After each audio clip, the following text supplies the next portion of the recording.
Good evening and welcome to Brunswick Beat. I'm Rachel Johnson. And I'm Stacey Manning. In our leading story tonight, coastal homeowners can soon expect to pay about 20% more in homeowners insurance. State Insurance Commissioner Wayne Goodwin has signed a settlement agreement with insurance companies. It represents an overall average statewide increase of 7%.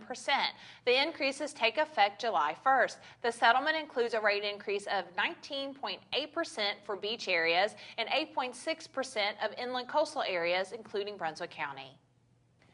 39-year-old Carl Alston has pleaded guilty to first-degree murder, first-degree rape, and first-degree kidnapping for the 2008 murder of Valerie Burns. He was automatically sentenced to life in prison without parole. By pleading, he escaped the possibility of the death penalty. Burns' family was on hand during the sentencing and described her as a loving and compassionate person who is greatly missed. The judge and the prosecution called it a brutal tragedy. For details on the case, pick up this week's Beacon. The local Wendy's restaurant on Whiteville Road in Charlotte has been closed for the past week after a driver lost control and slammed into the building. On Wednesday, March 6, Robert Babson, 25, of Ash, was charged with reckless driving and drug offenses after crashing into the restaurant.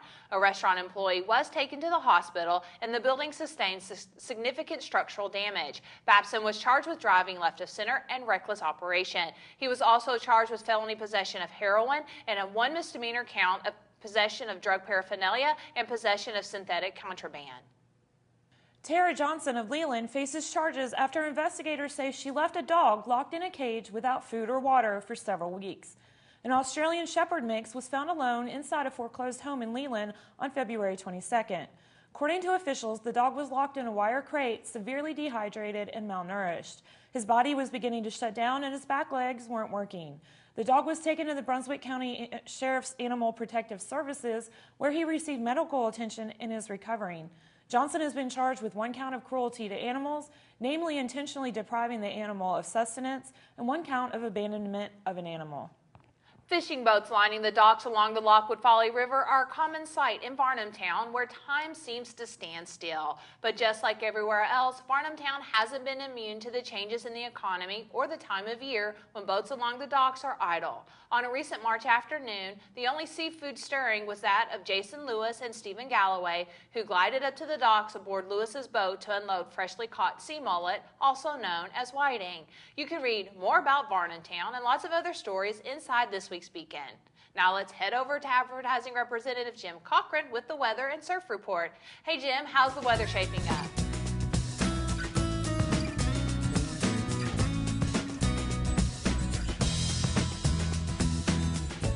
Thanks, Stacey. You will be missed.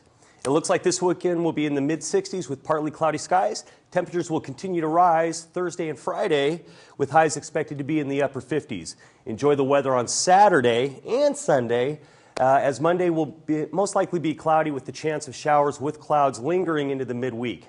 Here's the surf report for this week. Thursday and Friday will be ankle to knee high with the east-southeast groundswell. Clean conditions with north-northwest winds 15 to 20 miles per hour in the morning, shifting to northwest between 10 and 15 miles per hour in the afternoon. Surf for Saturday and Sunday looks ankle high with the southwest short period swell. In the morning, builds a bit in the afternoon with occasional sets up to waist high through noon before decreasing back to ankle high range on Sunday. Conditions will be a light side shore texture in the morning with east winds 10 to 15 miles per hour, choppy side shore current conditions for the afternoon with the winds shifting west, southwest 15 to 20 miles per hour. There is a possible swell coming in for Monday and Tuesday, so keep a lookout for your favorite surf report. Now let's take a look at this week's tide times.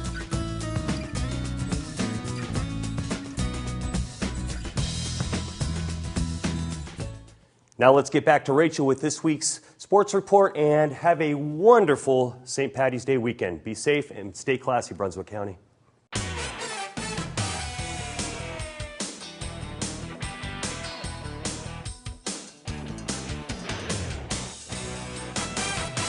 Thanks, Jim. Welcome to the Beacon Sports Report. The West Brunswick High School softball team beat future conference foe New Hanover 15-2 in 5 innings on March 5th at West. Kim Cook was the winning pitcher, giving up 4 hits. She hit 2 batters and struck out 6. The Lady Trojans scored in every inning, and West finished with 10 hits. The West Brunswick High School baseball team ended its non-conference season with a 10-3 victory Friday night over New Hanover. For West, second baseman Eric Hill was 4 for 4 with a walk and 3 RBIs. He stole 2 of 3 bases, and he helped turn the game-ending double play. The victory was the 330th for coach Mike Alderson. The West Brunswick High School girls soccer team won for the first time this season, scoring 5 goals in the second half to beat North Myrtle Beach High School 6-1 on March 5th. The victory also was the first one for new coach Brian Quinn. 5 different West players scored in the second half. Find all these stories and more great photos inside this week's sports section of the Beacon. Now let's head back over to Stacy and see what's happening around Brunswick County this week. Wayne Babson of Bolivia saw what he thought was a dog wandering around his property last Thursday morning around 6 a.m. But it wasn't a dog, it was a small deer. It walked up and nuzzled his leg with its nose. After staggering around his house for a day, Babson began feeding it milk with a squirt bottle to get it back on its feet. Babson says he'll continue to care for the animal until it's well enough to return to the wild on its own. Don't be tardy to the St. Patty parties or forget to wear green. An array of St. Patrick's Day events are scheduled in the region this weekend. A Lucky Leprechaun race is at 9 a.m. Saturday on Ocean Isle Beach. The 25th Annual St. Patrick's Day Parade and Festival also gets underway at 9 a.m. Saturday in North Myrtle Beach. Local restaurants are celebrating, including Fibber McGee's and Sunset Beach on Saturday and Sunday. Details are on this week's Tides page in the Brunswick Beacon. According to a local medical examiner, unidentified remains found on Holden Beach in February are not human. They are actually from a spiral ham. Sergeant Frank Dilworth of the Holden Beach Police Department said the best course of action if a resident or visitor finds something unusual on the beach is to leave it where it is. You can always call the police department to come to you. The main number in Holden Beach is 842-6707. It's forwarded to an on-duty officer. You may also call 911. Just let the operator know you do not have an emergency, but that you need to make a report for Holden Beach Police. Now let's head out to Calabash, where Beacon Advertising representative Ann Hewitt is visiting with Gail Robertson, owner of Bloomingdale's Consignment. Hi, I'm Ann Hewitt, advertising representative for the Brunswick Beacon. Today I'm with the beautiful and successful Gail Robertson of Bloomingdale's Consignment in Calabash. Thank you, Gail, for meeting with us today. Well, thank you, Ann. It's a privilege to be here talking with you, and I'm just really excited. You look excited. You look good today, too, by the way. We're very welcome, and we're glad you're here. We understand, again, that you won first place for the 6th year in a row for the best consignment shop in Brunswick County. Can you tell me a little bit about that and why you think maybe you won again? Well, I'm very excited about that. Every year I always, kind of wait with anticipation to see whether or not we've made it. And we did it again this year, and I'm very proud. We have a wonderful staff here that helps to make Bloomingdale's what it is today. And I've been in business for 15 years, and my goal is to have a shop where every woman can have nice things. That's good. How many square feet is this current building that you're in right now? We have a little over 8,000 square feet here, and it's full to the max. Wow, and inventory, it looks like I come in here, I try to come in here about once a month, and inventory changes completely. How many consigners do you deal with, you think, on average? Well, we have over 4,000, and we take 12 appointments every day.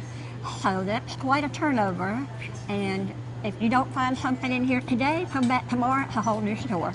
What are you currently accepting new things right now? So tell me a little bit about how that process works and what you are accepting. Okay, we're starting with our spring things right now. Holding off for summer until it gets a little warmer. Right. But capris and lightweight jackets, long sleeves and short sleeves, spring colors. And we are now taking sandals and flip-flops. And so if you need to clean out that closet and make some money. That's a great time of year to do that. What makes Bloomingdale's maybe different than the rest of the consignment stores? Well, in the past 15 years, we have only raised our prices $1. That's neat. I like to keep it low, quality merchandise at low prices, and so that everybody can afford to shop here. Everybody. And that's why you got started in the first place. Absolutely. That was your main goal, was to help women and men now. She's got a lot of men's things so that they could afford things that maybe otherwise they wouldn't be able to. Absolutely. Well, tell me how people can reach you and where you are in Calabash. Okay, we're right downtown in the middle of Calabash at the traffic light. We're open 7 days a week, Monday through Saturday, 10 to 5, and on Sundays, 12 to 4. And our telephone number is 910-575-4949. Thank you so much. I Thank appreciate you, your Ann. time. Thank you. Thanks, Ann. That looks like a store I must stop by to find a few deals. Now let's check in with Laura Lewis at the Brunswick County Animal Shelter.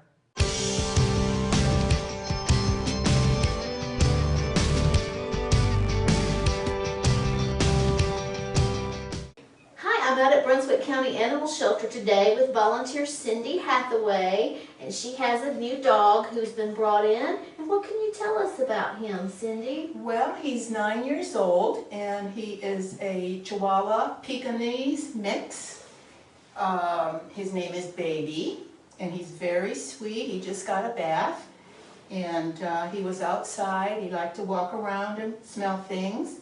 He walked on his leash pretty well, and he seems to like a lot of loving. He's a very sweet boy. I'm not sure exactly why his owner brought him in. So, His owner could no longer keep him. Right. Okay. So he's been with someone for 9 years, and seems to have been a very nice pet. Well, he's a sweetheart. He's shaky right now because he's a little frightened. Well, we'll do all we can, baby, to help you find a new home, and we appreciate all that y'all do here at Cindy, you and the other volunteers, and walking the dogs and bathing the dogs as you did just with Baby and giving him a fresh bath, and I know it's greatly appreciated. And well, we love it.